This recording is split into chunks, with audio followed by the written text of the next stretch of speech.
नमस्कार, मी पंजाब डक. आज आहे 2 जून 2025. 7 जून 8 9 तारखेला राज्यात पाऊस येणार आहे आणि त्याच्यामुळे आम्ही काय करणार आहे, पेरणीची तयारी करून ठेवण्यासाठी ही सगळी रेडी करून ठेवलं. गवत उगवलं होतं म्हणून काय केलं, हे रोटायटर केलं. आणि या सर्व शेतकऱ्याला सांगू इच्छितो, तुम्ही काय करा, 6 जून पर्यंत तुम्ही शेत तयार करून घ्या. कारण की राज्यामध्ये 7 जून 8 9 10च्या दरम्यान पुन्हा पाऊस येणार आहे. आणि त्याच्यानंतर राज्यातल्या सर्व शेतकऱ्याला सांगू इच्छितो, जर 7 8 10 जून पर्यंत नाही झालं तर तुम्ही काय करा, 12 जून पर्यंत तरी तुम्ही तुमच्या शेताची कामे करून घ्या.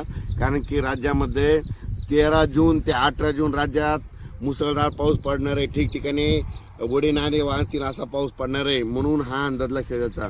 राज्यातल्या सर्व शेतकऱ्याला सांगू इच्छितो की 13 जून पासून ते 18 जून पर्यंत दररोज वेगवेगळ्या जोरात पाऊस पडणार आहे. मुंबई, पुणे, नाशिक, संगमनेर तर अतिमुसळधार पाऊस पडणार आहे. म्हणून हा अंदाज लक्षात घ्यायचा. नगर जिल्ह्यात देखील अतिमुसळधार पाऊस पडणार आहे. पुणे जिल्ह्यात अतिमुसळधार पाऊस पडणार आहे. आणि परत एक सांगतो की जे उजनी धरण आहे, म्हणजे ह्या पावसामध्ये 7 ते 8 TMC पाणी आलं होतं.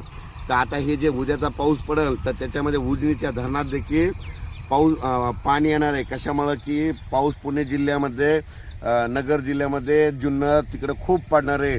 त्याच्यात पहिली वेळ राहणार की जूनमध्ये पाणी आलं म्हणून हे सांगू इच्छितो.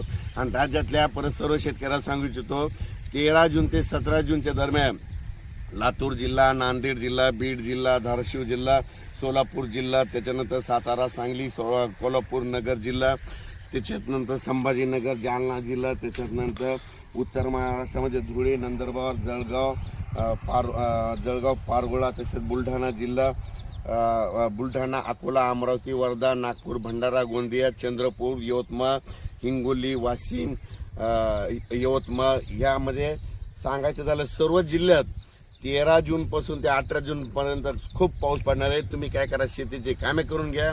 यंदा योगायोग इतका चांगला की यंदा जूनच्या शेवटपर्यंत सगळ्या माझ्या महाराष्ट्रातल्या सर्व शेतकऱ्याची पेरणी होणार आहे. त्याच्यामध्ये जूनच्या शेवटच्या आठवड्यापर्यंत कोणी पेरणीपासून वंचित राहणार नाही. पण राज्यात सांगू इच्छितो, आता म्हणजे हे 2 जून ते 6 जून पर्यंत, तर तुम्हाला एक सांगू इच्छितो, पाऊस एकदम बंद होणार नाही.